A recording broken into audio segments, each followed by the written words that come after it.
नमस्कार दोस्तों, मैं हूं दिनेश के वोरा। स्वागत है आपका न्यूज टाइम के इस ताज़ान के अंदर। दोस्तों, आज बात करेंगे महंगाई की। महंगाई तो सर चढ़कर बोल रही है और जो हमारे पास आंकड़े हैं, वो आंकड़े भी डराने वाले हैं। लेकिन कभी-कभी ऐसा लगता है कि आज की तारीख में महंगाई पे कोई बात ही नहीं करता है। जनता बात नहीं करती है, कोई सड़कों पर नहीं निकलता है। एक ज़माना था दूध के रेट बढ़ जाएँ, सिलेंडर के रेट बढ़ जाएँ, पेट्रोल डीज़ल के रेट बढ़ जाएँ तो लोग सड़कों पर आते थे। अब कोई सड़कों पर आता नहीं है। कभी-कभी लगता है क्या इस महँगाई के बढ़ने से किसी को कोई तकलीफ होती भी है क्या? तकलीफ तो है, लेकिन ऐसा लगता है कि लोगों ने शायद उसको उतने अच्छे ढंग से व्यक्त करना बंद कर दिया है जो 10-15 साल पहले किया करते थे। लेकिन हमारा इरादा यही है कि हम इसको आपके सामने एक पॉजिटिव पर्सपेक्टिव लेके पेश करें कि महँगाई है, काफ़ी ज़िद्दी महँगाई है और बुरी तरह से प्रभावित करने वाली महँगाई है। इसमें कोई शक वाली बात नहीं है। आरबीआई लगातार कहता आ रहा है कि ये एक जिद्दी महंगाई है और ये ऐसी महंगाई है कि बहुत जल्दी जाने वाली नहीं है। इंसिडेंटली खाद्य महंगाई पूरी दुनिया में है, भारत कोई एक्सेप्शन नहीं है। इससे पहले कि मैं अपने कुछ आंकड़े पेश करूं, मैं अपने मेहमानों का परिचय करवा देता हूं। हमारे साथ अनिल सिन्हा जी, मीनू जैन जी और प्रोफेसर अरुण कुमार जी जो इकोनॉमिस्ट है, अर्थशास्त्री, वो हमारे साथ है। आप सबका स्वागत है। मैं अब उन आंकड़ों पे आता है जो आपको मैं दिखाना चाहता हूं। ये कुछ आंकड़े मैंने जो नटशेल में बहुत कॉमन आंकड़े हैं जो मैंने इकट्ठे किए हैं, कंपाइल किए हैं आपके फायदे के लिए, जो दर्शक हमारे देख पाएंगे। सबसे पहला कि जो सबसे नीचे का तबका 80 करोड़ का 140 करोड़ में से वो अपनी इनकम का लगभग 50 से 60% खाने पीने की चीजों के ऊपर खर्च करते हैं। उसके ऊपर के जो 40 करोड़ के लोग हैं वो 30 से 40% अपनी टोटल मंथली इनकम का फूड के ऊपर खर्च करते हैं और जो 20 करोड़ टॉप के हैं वो लगभग 20 से 25 करोड़ जो हैं वो फूड स्टफ के ऊपर खर्च करते हैं। अभी पिछले हफ्ते का जो सर्वे है वो कहता है कि 34% भारतीय अपने घर को मैनेज करने में बहुत डिफिकल्टी महसूस कर रहे हैं और कंज्यूमर स्पेंडिंग जो है, सेम चीज जो 2 साल पहले हम खरीदते थे और अब जो हम खरीदते हैं उसमें 19% की वृद्धि हो गई है। ये बड़ा महत्वपूर्ण तथ्य है। यानी कि जो 2 साल पहले या 1 साल पहले हम करीब करीब 100 रुपए जिसपे खर्च करते थे, अब हम 119 रुपए खर्च करते थे। यानी कि हमारी इनकम तो 19 रुपए नहीं बढ़ी है, लेकिन खर्चा वहां पे चला गया, 100 की जगह 119 हो गया है। करीब 156 आइटम्स हैं जिनको हम ये कह सकते हैं कि मुझे लगता है कि शायद ये अरुण कुमार जी को सॉरी, यहाँ पे लेने की कोशिश करूंगा, शायद इनका भी कुछ प्रॉब्लम आ रहा है। खैर, 156 आइटम है एफएमसीजी के अंदर जिसको कहते हैं फास्ट मूविंग कंज्यूमर गुड्स, जो डेली आप लोग खरीदते हैं। आटा, तेल, चावल वाली चीजें हैं, या उसके साथ टूथपेस्ट है, टूथब्रश है, शेविंग का सेट हो सकता है, बूट पॉलिश भी हो सकती है, छोटी बड़ी और चीजें भी हो सकती हैं जो आप डेली यूज के लिए घर में खरीदते हैं। 33% जो इंडियन हाउस होल्ड्स हैं वो अभी भी महसूस करते हैं कि फाइनेंशियल स्ट्रेस बहुत ज्यादा है, हम अपने घर का खर्च नहीं चला पा रहे हैं। सिर्फ 8% लोग कहते हैं कि हम कंफर्टेबल है, हमें शायद महंगाई उतनी तकलीफ नहीं देती है जितना एक आम इंसान महसूस करता है। अब आते हैं प्राइस राइज के ऊपर, यानी कि कीमतें बढ़ी कितनी हैं। जो टोमेटो है, ऑनियंस है, पोटैटो है, ये तो अब आसमान के थ्रू जा रही हैं। अगर मुंबई के रेट देखें तो टोमेटो आज 100 रुपए क्रॉस किया और आलू और प्याज ये दोनों 50 रुपए क्रॉस कर चुके हैं। चाय 20% अप हुई एक साल में, शुगर 15 से 20% अप हुई एक साल में, एग्स एंड मीट 15% अप हुए। एडिबल ऑयल पिछले 3 महीने में, खाने का तेल सिर्फ 3 महीने के अंदर 15% अप होता है यहां पर। इसके बाद अनाज, अनाज के रेट यानी कि सिर्फ धान के यानी कि चावल और आटा 10%, स्पाइसेस मसाले 27%, क्योंकि हम जब मिर्ची हल्दी लेने जाते हैं तो हमें पता नहीं रहता कि कीमतें कितनी बढ़ गई है पिछले एक साल में। मिल्क पीरियडिकली अप होता चला जा रहा है। पल्सेस पिछले, आपको यकीन नहीं आएगा, सिर्फ 1 महीने में 17% अप हुई है, सिर्फ 1 महीने में। वेजिटेबल्स 27% अप हुई है। तो ये हमारी जेब को खाली कर रहे हैं। अभी केंद्र सरकार ने तूर और चना के ऊपर लिमिट्स बना दी है। क्यों लिमिट बना दी है? इसलिए लिमिट बना दी है कि इनकी बहुत कमी हो गई है। अब ये दोनों के दोनों ऑस्ट्रेलिया से इंपोर्ट होने जा रहे हैं। गेहूं के ऊपर पहले से ही बहुत सारी लिमिट्स हैं, क्या कहा जाए।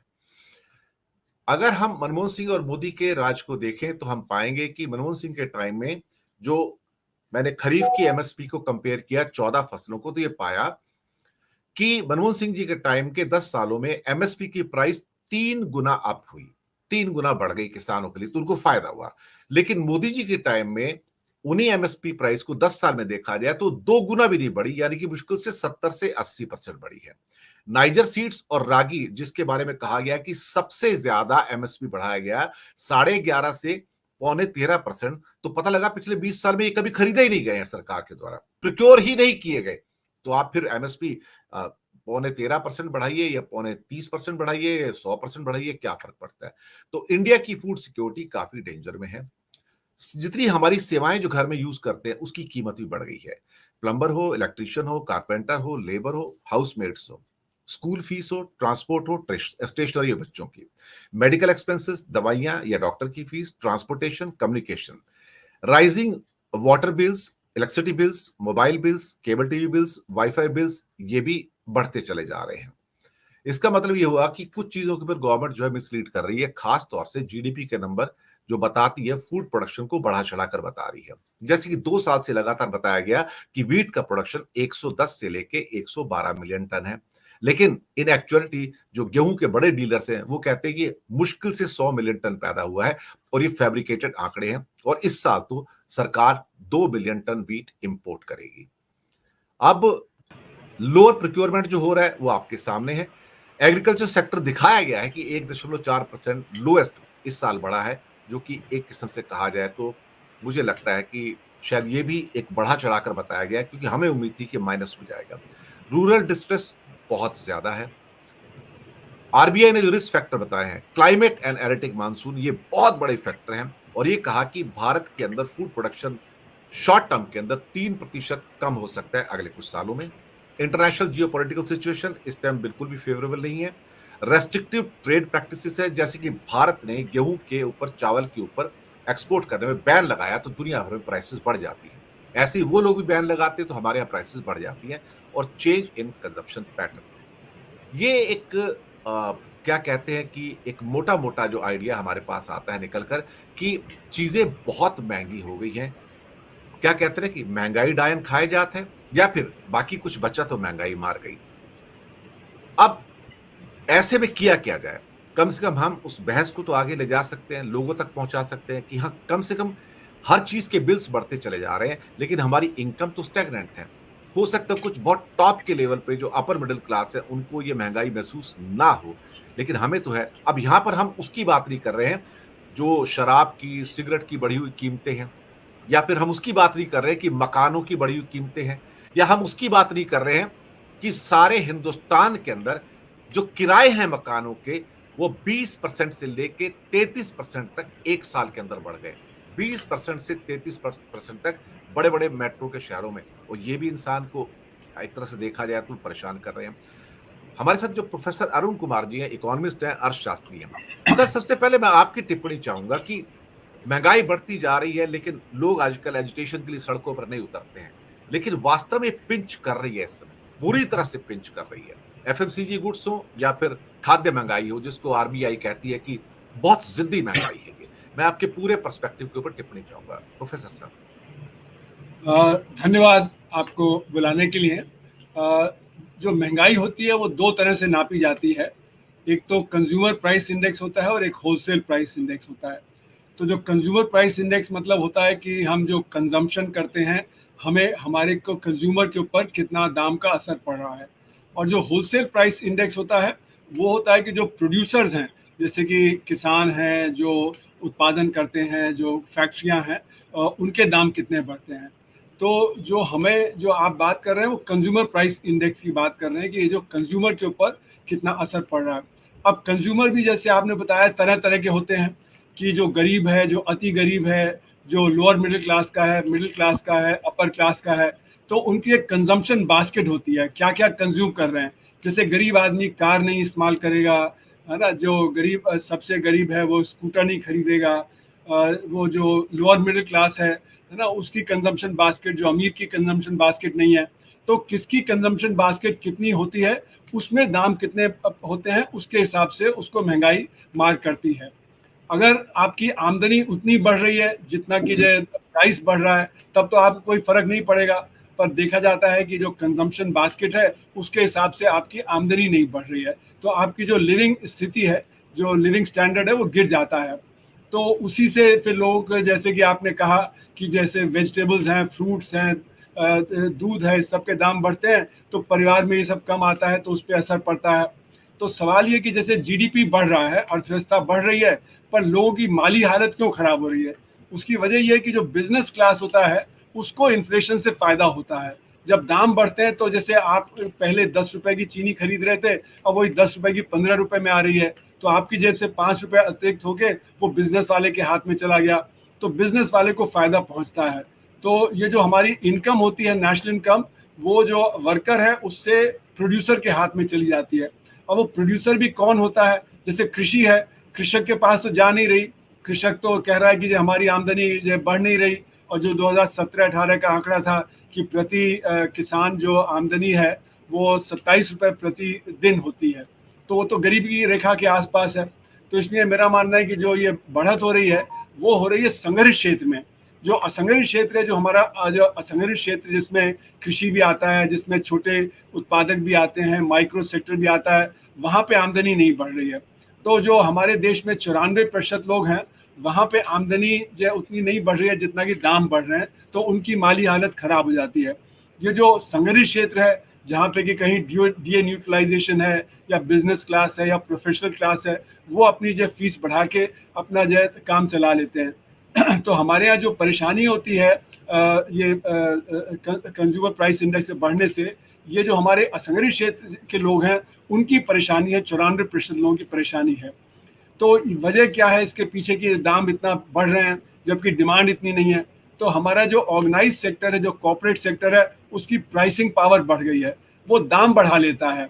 और जो हमारा ट्रेड है, ट्रेड जो गेहूं के या बाकी और चीज़ों के, उनके दाम बढ़ा लेता है। तो जैसे कि हमने देखा कि अगर प्याज की कमी 10% या 15% होती है, तो प्याज के दाम 100% बढ़ जाते हैं। जहां प्याज की जब कमी 25% होती है, तो प्याज के दाम 400% बढ़ जाते हैं। तो वो जो है ट्रेड की मार्जिन वो बढ़ा लेते हैं जब वहाँ पे शॉर्टेज होती है। तो शॉर्टेज का फ़ायदा उठाता है बिजनेस क्लास, और उससे और ज़्यादा प्रॉफिट कमा लेता है। तो जो इन्फ्लेशन है, इन्फ्लेशन यानी कि जो दाम बढ़ने की गति है, वो ये दिखाता है कि जो हमारा जो नेशनल इनकम अमीरों के हाथ में जा रहा है और जो आम आदमी है उससे कम हो रहा है। अब एक चीज़ और समझने की है कि जैसे कि इन्फ्लेशन का रेट कम होता है, तो इसका मतलब ये नहीं कि दाम कम हो रहे हैं, दाम तो बढ़ते जाते हैं। इन्फ्लेशन जो होता है वो दाम बढ़ने की दर होती है, यानी दाम नहीं होता है। तो यानी कि इन्फ्लेशन का रेट अगर जब 6% से 2% हो जाए, तो इसका मतलब ये नहीं कि दाम गिर गए हैं, उसका मतलब है कि पहले 6% बढ़ रहे थे, अब 2% बढ़ रहे हैं। यानी 100 का दाम जो 106 हो गया था, अब 106 पे वो 2% और बढ़ेगा, तो 106.4 रुपए हो जाएगा। तो यानी कि बढ़ता ही चला जाएगा। तो इन्फ्लेशन जो कम होता है, उसका ये मतलब नहीं होता कि आम आदमी की हालत अब बेहतर हो जाएगी। पर जो इन्फ्लेशन है उसको कंट्रोल करने के लिए सरकार को सप्लाई साइड रिस्पॉन्सेज पे करना चाहिए। सरकार का क्या सोचना है कि आरबीआई करेगा, आरबीआई मनी सप्लाई कंट्रोल करेगा, आरबीआई इंटरेस्ट रेट कंट्रोल करेगा, पर जो समस्या सप्लाई कॉन्स्टेंट से आ रही है, यानी उत्पादन कम होने से आ रही है या कोई और सप्लाई कॉन्स्टेंट होने के आ रही है, वो डिमांड साइड से नहीं हम जो उसको कंट्रोल कर सकते।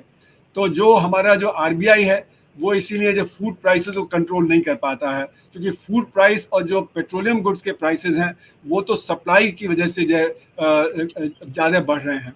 तो इसलिए जो आरबीआई की नीतियां हैं वो ज़्यादा से ज़्यादा अर्थव्यवस्था में थोड़ा मतलब डिमांड कम कर सकती हैं, पर समस्या डिमांड से नहीं है। तो इसलिए वो जो आरबीआई के जो कदम है वो इन्फ्लेशन, फूड इन्फ्लेशन और जो पेट्रोलियम गुड्स और एनर्जी के इन्फ्लेशन को कंट्रोल करने में कामयाब नहीं होते। अब जब ये बुनियादी चीज़ों के दाम बढ़ते हैं, जैसे कि फूड आइटम्स के दाम बढ़ गए, एनर्जी के दाम बढ़ गए, तो उसका असर सब चीज़ों में पड़ता है। क्योंकि जब डीए न्यूट्रलाइजेशन मिलता है संगठित क्षेत्र में, तो उससे वेजेस बढ़ते हैं, वेजेस बढ़ने से फिर जब इंडस्ट्री है वो और अपने दाम बढ़ा देती है। उधर जब पेट्रोलियम गुड्स के प्राइसेस बढ़ते हैं तो उसका असर सारी चीज़ों पे पड़ता है, क्योंकि सारी चीज़ों के उत्पादन में पेट्रोलियम गुड्स का इस्तेमाल होता है। तो हमारे जो मैनेजमेंट है, जो फूड प्राइसेस का, जो फूड के उत्पादन का और फूड के जो कंट्रोल का, वो मैनेजमेंट हमारा ठीक नहीं है। अगर हमारा सर मैनेजमेंट सर ठीक यहाँ हो। पर मैं एक पॉइंटेड क्वेश्चन पूछना चाहूंगा, अब मैं जी बिल्कुल हाँ। स्ट्रेट पॉइंटेड क्वेश्चन, वो ज्यादा अच्छा रहेगा। अल्टीमेटली यहाँ पर हम एक चीज देखते हैं कि अगर मैं बाजार के अंदर तूर दाल खरीदने को जाता हूं, सरकार कहती है कि 17% का इन्फ्लेशन है दालों के अंदर, लेकिन जब मैं बाजार में, सबसे ज्यादा दाल इंडिया में खाई जाती है तूर दाल है, जिसको अरहर कहा जाता है, वो 250 रुपए से लेके 400 रुपए किलो के बीच में है। आप उड़द की दाल लेने जाते हो 300 रुपए किलो है सर, राजमा 300 रुपए किलो है सर, सारी दालें जो है 200 रुपए से ऊपर हैं और 400 रुपए के बीच में है। अब ऐसे में जो चाय का डिब्बा एक साल पहले अगर 250 ग्राम का ऑन एन एवरेज 150 रुपए का आता था, आज वो 200 रुपए का आता है सर। यानी कि उसमें इतनी ज्यादा बढ़ोतरी है। मिल्क की प्राइसेस अप है, मसाले इतने ज्यादा महंगे हो गए, 27% अप हो गए। तो हम सिर्फ आटा चावल की बात करते रहते हैं, लेकिन साथ में जो बाकी चीजें हैं, वेजिटेबल्स 27% अप है। तो हम तो ना, पहले कहते ना दाल रोटी खाओ प्रभु के गुण गाओ, अब तो रोटी तो खा सकते हैं सर, दाल कहां से लाएं अल्टीमेटली, और ये सब्जी कहां से लाएं सर हम आखिर। और एडिबल ऑयल 3 महीने में 15% अप हो गया सर। ये मेरा एक स्पेसिफिक क्वेश्चन है कि ये दाल रोटी कहां से खाए इंसान सर। देखिए, आपकी बात बिल्कुल सही है कि स्पेसिफिक जो आइटम्स हैं उनके दाम ज़्यादा बढ़े हैं, जैसे आपने दालों के बताया, आपने तिलहन के बताया, क्योंकि वहाँ पे हमारा जो उत्पादन है वो कम होता है और इंपोर्ट करके हम उसको जो है पूरा करते हैं, और वहाँ पे स्पेकुलेशन भी होता है तो वो दाम बढ़ जाते हैं। पर जैसे मैंने कहा कि हमारे हर एक चीज़ का एक कंजम्पशन बास्केट होता है। जैसे अति गरीब का एक अलग होगा, जो गरीब है उसका अलग होगा। तो जो हमारे अति गरीब हैं उनके जो कंजम्पशन बास्केट है, उनमें जो खाने पीने की वस्तुओं का 60% का जो वेट होगा। जो कम गरीब हैं वो उनमें जो 40% होगा। जो मिडिल क्लास है उसमें वहाँ पे 20% होगा, और जो मतलब जो अमीर हैं उनके बास्केट में शायद 5% ही होगा। तो अलग अलग जो तबके हैं उन पे अलग अलग असर पड़ता है कि दालों के दाम बढ़ गए, गेहूं के दाम बढ़ गए, वगैरह वगैरह। तो जो जैसे मैंने कहा कि हमारा जो बिजनेस क्लास है या जहाँ पे कि डीएन यूटिलाइजेशन है, उनके ऊपर असर नहीं पड़ता, क्योंकि उनके तो जो आमदनी बढ़ जाती है। ये जो हमारा असंगठित क्षेत्र है जिसकी आमदनी नहीं बढ़ती है, वो उनको असर पड़ता है। उनको अगर 2% भी दाम बढ़ जाए तो उनको असर पड़ता है। और आपने जैसे बताया कि जो दूध है, तिलहन है, जो आपके दाल है, इन सब के दाम बढ़े, गेहूं और जो चावल के भी दाम बढ़े, तो उनके ऊपर बहुत भारी असर पड़ रहा है, उनके स्टैंडर्ड ऑफ लिविंग में असर पड़ता है। तो वो क्या है, वो अपना कंजम्पशन को कम कर देंगे, कंजम्पशन कम करके वो अपना पेट चलाएंगे। तो ये जो आप बात कर रहे हैं, ये हमारी जो कंजम्पशन बास्केट होती है उससे लिंक्ड होता है कि किस तबके के ऊपर कितना असर पड़ रहा है इन चीज़ों पे। और सबसे ज़्यादा खाने पीने की वस्तुओं का असर होता है हमारे गरीब और अति गरीब लोगों के ऊपर। लोअर मिडिल क्लास के ऊपर भी असर पड़ता है, पर क्योंकि उनकी कंजम्पशन बास्केट में और भी चीज़ें आती हैं जिनके दाम इतने नहीं बढ़ रहे, तो वो वहाँ पे कटौती करके इस तरह जो कर सकते हैं।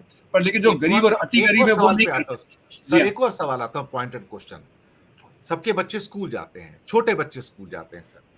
मैंने जो रिसर्च की और मैंने जो फाइंडिंग मेरे पास आई, मैंने ये पाया कि जो बच्चों के जो स्कूल बैग्स पहले 400 500 600 रुपए के आते थे, आज वो 800 रुपए के हैं सर। मैं आपको बता रहा हूँ, बच्चों के जो रेन कोट, अभी वर्षियां आ गई, वो पहनते हैं, जो रेन कोट एक 350 400 450 का आता था, अब 600 से 800 रुपए के बीच में सर।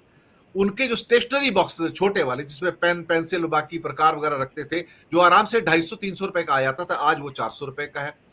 ये जो महंगाई बढ़ती चली जा रही है, इसको कोई काउंट नहीं करता है, क्योंकि माँ बाप की जेब में वो पैसे जाते हैं और निकलते चले जाते हैं। बच्चों की जो ट्रांसपोर्ट फीस है स्कूल जाने की, वो बढ़ गई 10 से 15%। ये कोई काउंट नहीं कर रहा है। अभी इसमें मेडिकल एक्सपेंसेस नहीं कर रहा हूं मैं, उन खर्चों की बात कर रहा हूं, उस महंगाई की बात कर रहा हूं जिसके माँ बाप अवॉइड नहीं कर पाते, और फिर कटौती होती है खाने की चीजों के अंदर। ये ये जो चीजें हैं ये मार जाती हैं हमको प्रोफेसर साहब। ये हर एक के घर के बच्चे जो स्कूल जाते हैं, कॉलेज जाते हैं, और ये खर्चे जरूरी हो जाते हैं सर। अरुण कुमार जी। देखिए, आपकी बात बिल्कुल सही है कि जो हमारा कंजम्पशन बास्केट है उसमें सब चीज़ें आती हैं। कंजम्पशन बास्केट जब हम मेजर करते हैं कि मतलब गरीब का क्या है, अमीर का क्या है, मिडिल क्लास का क्या है, तो उसमें मतलब हर एक का एक वेट होता है कि कौन सी चीज़ आपने कितनी कंज्यूम कर रहे हैं। तो जो कंजम्पशन बास्केट है उसके हिसाब से महंगाई जो होती है। तो गरीब की जो महंगाई है वो सबसे ज़्यादा है, क्योंकि खाने पीने का वेट सबसे ज़्यादा उसका है। फिर जैसे आपने बताया कि स्कूल जाने का खर्चा, स्कूल पढ़ाई का खर्चा, फिर जो आपने मेडिकल खर्चा बताया, वो सब भी आता है। लेकिन हमारा जो कंज्यूमर प्राइस इंडेक्स है उसमें जो सर्विसेज है उसका वेट उतना नहीं है जितना कि होना चाहिए, है ना। यस। तो वेट कम होने से क्या है कि ये जो चीजें हैं, जो सर्विसेज की, शिक्षा है, स्वास्थ्य है, उनका वेट उतना नहीं है जितना कि होता है। तो इसलिए जो वो उसका असर वहां पे दिखाई नहीं पड़ता है। तो इसीलिए जो हमारा असंगठित क्षेत्र है, इसीलिए मैं बार बार कह रहा हूँ कि 94% लोग जो असंगठित क्षेत्र में हैं, जिनकी आमदनी नहीं बढ़ पाती, उसमें लोअर मिडिल क्लास भी आता है, उसमें जो है गरीब भी आता है, अति गरीब भी आता है। तो उनके ऊपर जो है वो महंगाई की जो मार जो पड़ रही है, उसको पूरा रिफ्लेक्शन नहीं होता हमारे कंज्यूमर प्राइस इंडेक्स से, क्योंकि सर्विसेज का वेट उसमें उतना नहीं है जितना कि होना चाहिए। और फिर खाने पीने की वस्तुओं हैं, वहां पे तो असर होता ही है, क्योंकि सबसे प्राथमिकता तो वही होती है। लेकिन एक चीज और है कि जो हमारे जो गरीब लोग हैं, वो पोल्यूटेड एनवायरनमेंट में रहते हैं, उनका हेल्थ का खर्चा बढ़ जाता है। तो हेल्थ का खर्चा भी उतना नहीं आता है जितना कि होना चाहिए।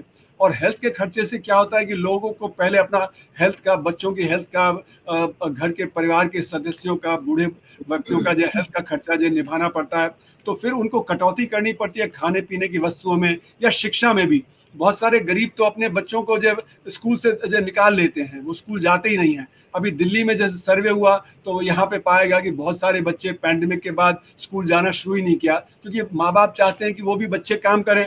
तो चाइल्ड लेबर बढ़ जाता है इससे, और महिलाओं पर दोहरा बोझ पड़ता है। जब परिवार की हालत खराब होती है तो महिलाओं को और ज्यादा काम करना पड़ता है। वो घर पे भी काम करती हैं, बाहर भी और काम करना पड़ता है। और आज की स्थिति में बेरोजगारी ज्यादा है, बहुत सारी महिलाओं को काम नहीं मिल रहा है, या उनको काम मिल भी रहा है तो उनको जो है उसमें आमदनी नहीं आ रही है, तो परिवार की हालत खराब हो जाती है। तो जैसे कि अभी हम लोगों ने अभी जब बेरोजगारी की रिपोर्ट में दिखाया था कि हमारे देश में 32 करोड़ लोगों के पास तो कुछ ढंग का काम है, जो घर का खर्चा चला सकते हैं, लेकिन 28 करोड़ के पास काम ढंग का नहीं है। तो 32 करोड़ को सपोर्ट करना पड़ता है 140 करोड़ को, यानी हर एक जो व्यक्ति है उसको 4.4 लोगों को सपोर्ट करना पड़ता है।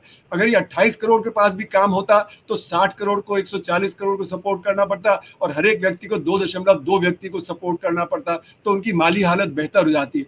तो इसलिए बेरोजगारी जो है वो भी एक कारण है कि हमारे परिवारों की दुर्दशा बढ़ गई है। तो महंगाई एक तरफ मार रही है, और दूसरी तरफ बेरोजगारी। और बेरोजगारी के भी 4 आयाम हैं। एक तो जिसको काम नहीं मिल रहा, एक तो वो है जिसने काम ढूंढना ही बंद कर दिया, जो कि हमारा लेबर फोर्स से बाहर है, और एक है जो अंडर एम्प्लॉयड है, यानी कि उसको पूरे 40 घंटे का काम नहीं मिल रहा। हमारी जो बेरोजगारी की परिभाषा है उसमें हम मान लेते हैं कि अगर आपके पास 1 घंटे का काम है हफ्ते में तो आप रोजगार है, पर 1 घंटे के काम से आप जो रोजगार कैसे चलाएंगे। और फिर कृषि है, जहाँ पे कि डिस्गाइज्ड अनएम्प्लॉयमेंट है, वहाँ पे लोग खेत पे जाते हैं पर काम नहीं है उनके पास। तो इसलिए हमारे जो जो जो परिवार की जो दशा है, वो एक तरफ जो है महंगाई की दर, और दूसरी तरफ जी। बेरोजगारी, ये 2 जी। चीजें मिला के हमें जो है उसको देखना चाहिए। जी। बहुत बहुत धन्यवाद प्रोफेसर साहब, आप आए।